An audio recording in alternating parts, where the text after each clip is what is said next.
அடுத்த யுகம் மூன்றாவது யுகம் நெடு யுகம். அதிலே தேவர்கள் எல்லாம் கூடி சிவபெருமானிடத்திலே ஒரு வேண்டுதலை வைக்கின்றார்கள்.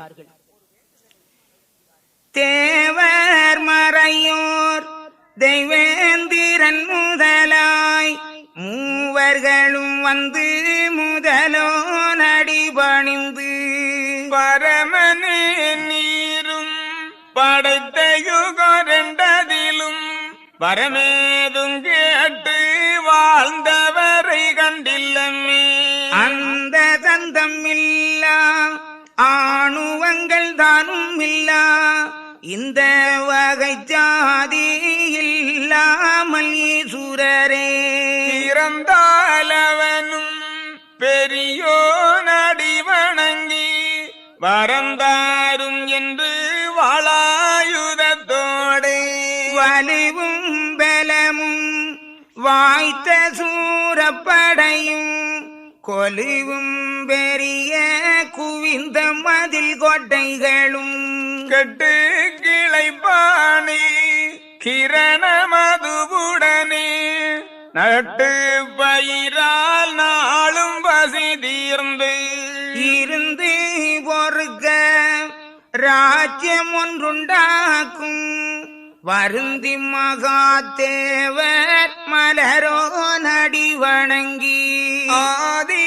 சிவனும் அதிக சந்தோஷமதாய் வேதியரை தான் வருத்தி விளம்புவாரி சுரரும் மாலும் பிரம்மாவும் வாய்த்த பரமேசுரரும் நாலு மறையோரும் நடுவர் மிக கூடி முன்னுள்ள துண்டம் ஒன்றை இரண்டாக்கி வைத்து பின்னே திறப்பு பிரம்மா உருபடைக்க சிவாய பொருள்தான் சிவநிலை கொடுக்க உபாய பொருள்தான் உல்லாசமே கொடுக்க முண்டமிரு பேரும் உருவாய் உருவெடுத்து தண்டமது கொண்டார் சிவனை மிக போற்றி அப்போது மாயன்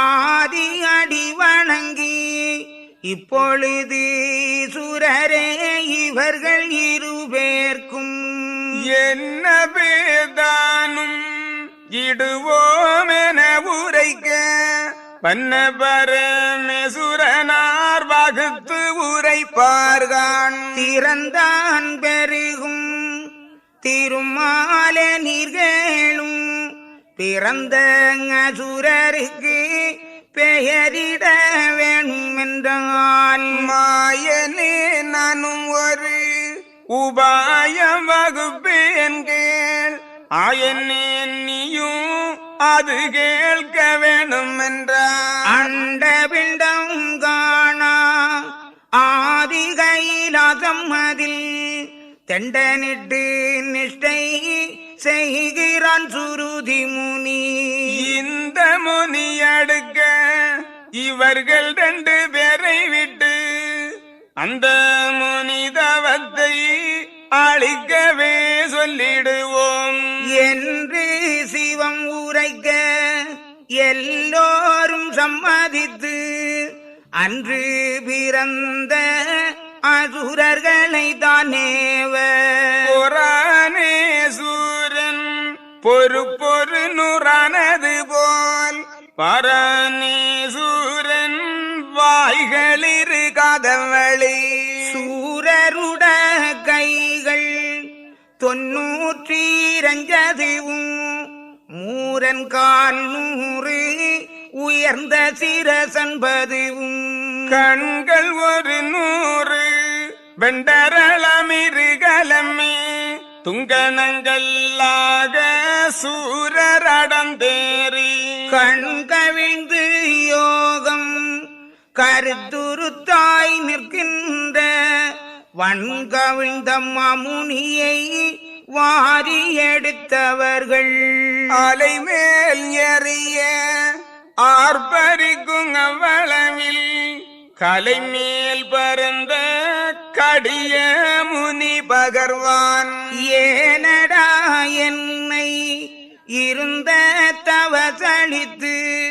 வீணடா செய்தாய் விழலாய் அறமூடா.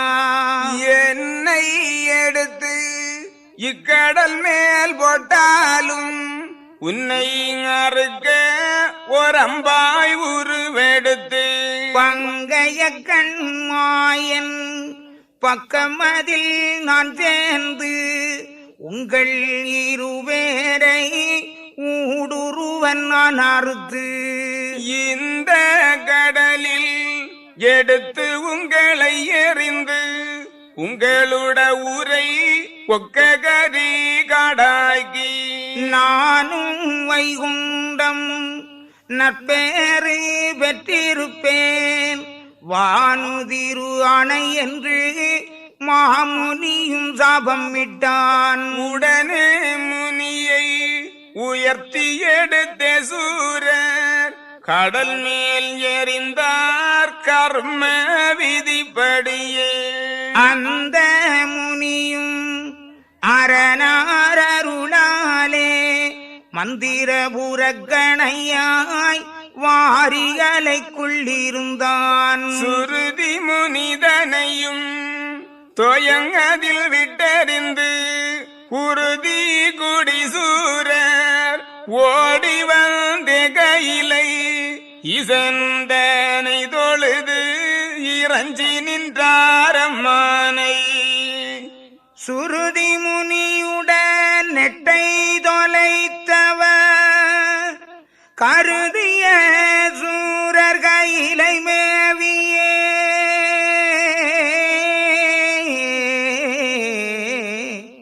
பருதி சூடும் பரமனை போற்றியே வருதி கேட்டு வருந்தினர் சூரரே. ஏ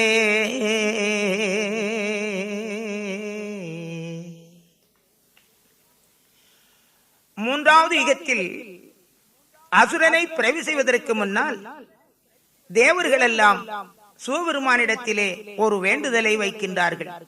பிரம்மதேவர், நாராயணர் மற்றும் 33 கோடி தேவர்கள், 48,000 ரிஷீஸ்வரர்கள், இப்படி எல்லோருமாக கூடியிருந்து சிவபெருமானிடத்திலே சொல்லுவார்கள், ஈஸ்வரா, கழிந்த 2 யுகங்களிலும் பிறவி செய்யப்பட்ட அசுரர்கள் ஒவ்வொருவராக இருந்தார்கள்.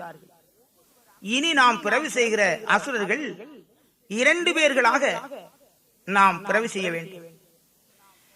கழிந்த யுகங்களிலே நம்மால் இந்த உலகத்திலே உண்டு பண்ணப்பட்ட வஸ்துவையே அவர்கள் உணவாக உட்கொண்டிருந்தார்கள்.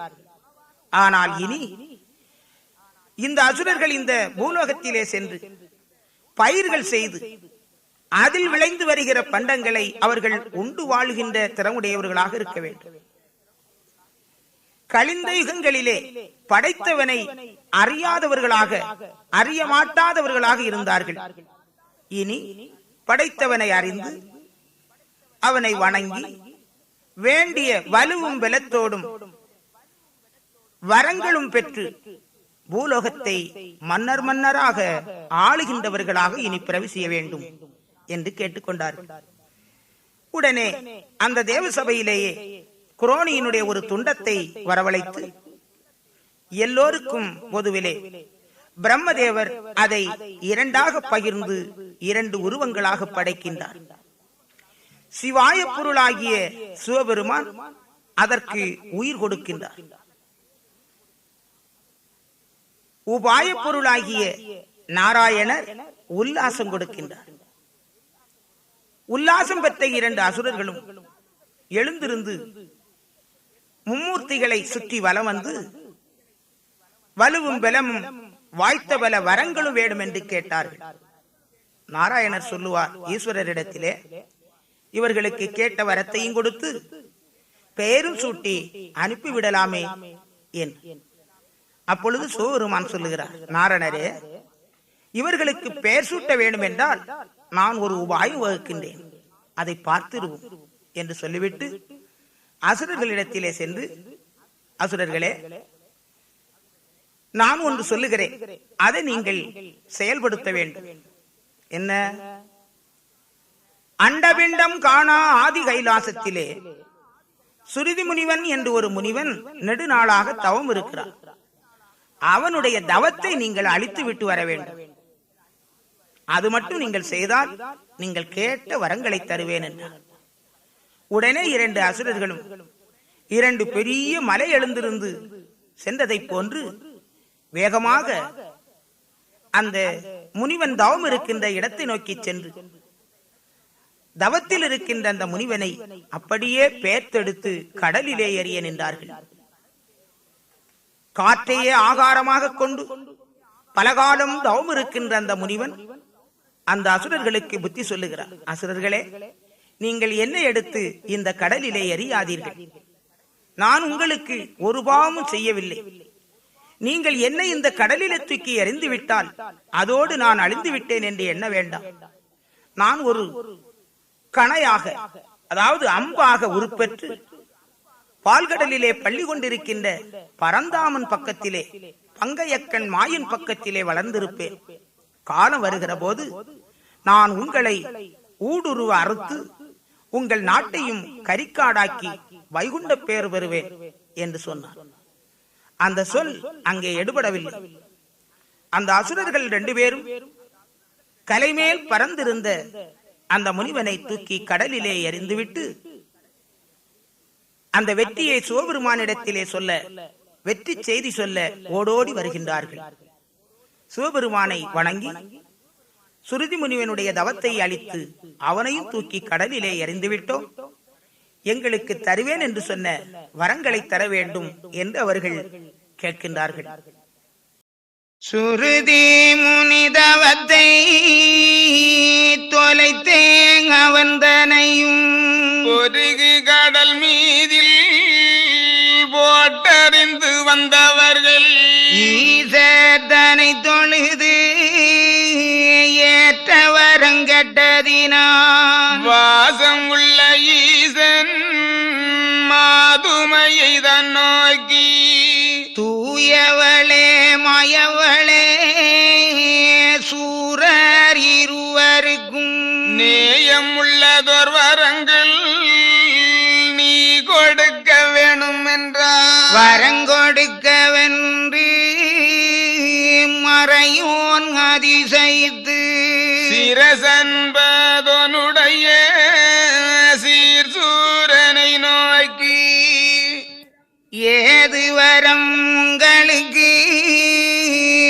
இப்போதர வேணும் என்றார். தீது குடிகொண்ட சிரசன்பதனுரைப்பார். மாதவரே தேவர்களே மறையவரே மூவர்களே ஆதவரே எங்களுக்கு அதிக வரம் வேணும் என்றான். அம்புவியில் உள்ள அஸ்திரங்கள் வாழாலும் தம்பிரானாலும் தாண்ட முடியாத வரம் வானமது பூமி மலைகளது முன்றிலுள்ள தானவராய் வாழுகின்ற தங்களால் எங்களையும் கொல்ல தூளையாத கொடிய வரம் அதுவும் மல்லுக்கும் பயமதும் வலுவும் பலம் அதுவும் ஏவலாய் வானோர் என்னை தொழுது நின்றிடவும் தவறாமல் இந்த வரம் தர வேணும் என்றுரைத்தார். உடனே சிவனார் உற்ற அசுரருக்கு அடமாயவன் கேட்ட அவ்வரங்கள் தன் கொடுத்து நீசன் இருக்க நெடிய யுகம் வகுத்து வாசனுக்கு பேரு பகர்ந்து விடை கொடுத்தார். விடை வேண்டி பாவி விமலன் தனை தொழுது மடைப்பாவியான மல்லோசி வகன் என்னும் தில்லை மல்லாலனுமாய் சேர்ந்தங்கீருவேரும் வல்ல சிவன் வகுத்த வையகத்தில் வந்தனராம். வந்தார் சிவன் வகுத்த வையகத்தில் அம்மானை அந்த அசுரர் அவர் இருக்கும் அந்நாளில் உதிரம் அது சூரர் ஒக்க உதித்தெழுந்து செதிர் சூரப்படையாய் சேர்ந்தங்கிருந்தனராம். இப்படியே சூரர் இவர் சேர்க்கை தன்னுடனே அப்படியே அந்த யுகம் ஆண்டிருந்தாரம்மானை. ஆண்டிருந்த சூரன் அவன் இருக்க மேடைகளும் தாண்டிருந்த வான தடாக உயரங்கதை சூர படைகள் தொழுது அடிபணிந்து பாதகனுக்கு நித்தம் பணிந்தேவல் செய்திடுவார். ஊழியங்கள் செய்து உற்ற இறையிருத்து பாளையங்களாக பணிந்திருந்தாரம்மானை. சூரன் கொடுமுடியை சூட்டி அரசாண்டு பாரமுள்ள கோட்டை பண்ணி நான் அம்மானை. இப்படியே சூரன் இவன் வாழும் அந்நாளில் முப்படியே சூரன் ஊழி விதிப்படியால் இறப்பதறியாமல் எரியை மிக கண்டாவி உறப்பொசிக்க சென்ற விட்டில் இறந்தார் போல் தம்பி தமையன் சந்ததிகள் மந்திரிமான் முன்பிலுள்ள சூரர் முடுக்கமதை கண்டாவி நம்பி பாதம் மறந்து நாம் தாம் பேரிதனவே எம்பி நான் சூரன் கெட்டனன் காணம்மானை. சூரனவன் செய்த துட்டம் போர்காமல் வீரமுள்ள தேவ விரைந்து முறையமிட தேவர் முறையம் சிவனார் மீக கேட்டு காவலாய் நித்தம் கைக்குள் இருக்குகின்ற பெண்ணமுதை பார்த்து புகழ்வாரங்கி சுரரும் கண்ணு மணியே கருத்தினுள்ளானவளே உலோகம் தன்னிலுள்ள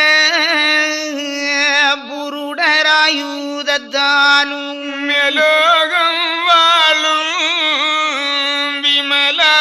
விமலராயுதத்தாலும் மலை மேலே வாழும் மாமுனிவர் தன்னாலும் அழியாவரம் அச்சுரனுக்கு கொடுத்தோம். தரியா முடுக்கம் தான் ஒரு காத்தவரல்ல அறியோ என முறையம் அநேகம் பொறுக்கரிது என்றீசர் சொல்ல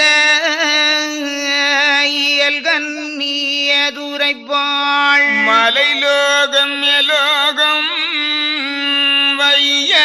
வையமதில்லாகாட்டால் அலைமேல் துயிலும் ஒரு ஆண்டி உண்டு கண்டீரே முன்னே அச்சுரனுக்கு முற்சாவையிட்டதொரு வண்ண சுருதி முனி மந்திர பூரக்கணையாய் வளர்ந்து இருப்பான் கான் மாயருட பக்கலிலே கிளர்ந்த மொழி கேட்டு கிருபை கூர்ந்த ஈச மாலை வரவழைத்து வளப்பமெல்லாம் உரைக்க சால பொருளும் சம்மதித்தாங்காரமுடன் அலையில் வளர்ந்த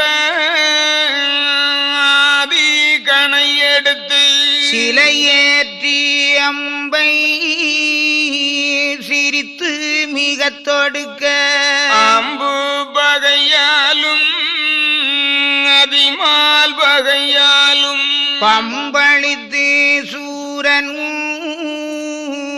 பற்பம் போல் தானாக்கி சூரர் இருவருட சிரசை மிக அறுத்து வாரிதனில் விட்டறிந்து வாளி சுனையாடி மலரோ நடி வணங்கி வைகுண்டங்கட்டிடவே பலமான குண்ட பதவி மிக கொடுத்தான். சுருதி முனிவனுடைய தவத்தை அளித்து வந்த அசுரர்கள் சிவபெருமானை வணங்கி அந்த தவத்தோனை அழித்துவிட்ட விவரத்தை சொல்லி தருவேன் என்று சொன்ன வரங்களை தாரும் என்று கேட்டார்கள். அப்போ சிவபெருமான் என்ன என்ன வரங்கள் வேணும் என்று கேட்க அந்த அசுரர்கள் 2 பேரும் சொல்லுவார்கள்,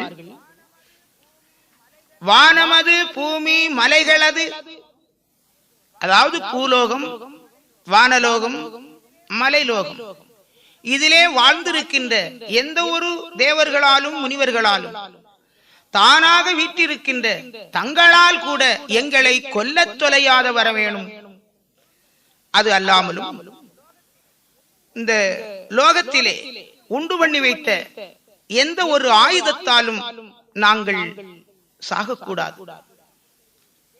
அல்லாமலும் தேவர்கள் தெய்வ மாதர்கள் எங்களுக்கு அடிபணிந்து ஊழியம் செய்ய வேண்டும் என்று வரங்களை கேட்டார். கேட்ட வரத்தை எல்லாம் தருவேன் என்று சொன்ன சிவபெருமான் அதிலே மறுப்பு ஏதும் சொல்லாமல் வரங்களையும் கொடுத்து மேலாக இந்த பூலோகத்திலே அவர்கள் மன்னராக வந்து வாழ்ந்திருந்து நாட்டை மன்னராக இருந்து ஆட்சி புரிந்து முறை நடத்துகின்ற வழிகளையும் வரமாக கொடுக்கின்றார். தில்லை மல்லாளன், மல்லோசிவாகனன் என்று பெயரும் சூட்டுகின்றார். அந்த 2 அசுரர்களும் பூலோகத்திலே வந்து தன்னோடு பிறந்த அசுர குலங்களையும் தேவர்களையும் ஊழியம் கொண்டு வானத்து அளவுக்கு மேடை விதானங்கள் அமைத்து கோட்டை கொத்தளங்கள் அமைத்து அதிலிருந்து நாட்டை ஆண்டு வருகிறார்கள். நாளுக்கு நாள் அந்த சூரர்களுக்கு அகம்பாவம் அதிகப்படுகிறது.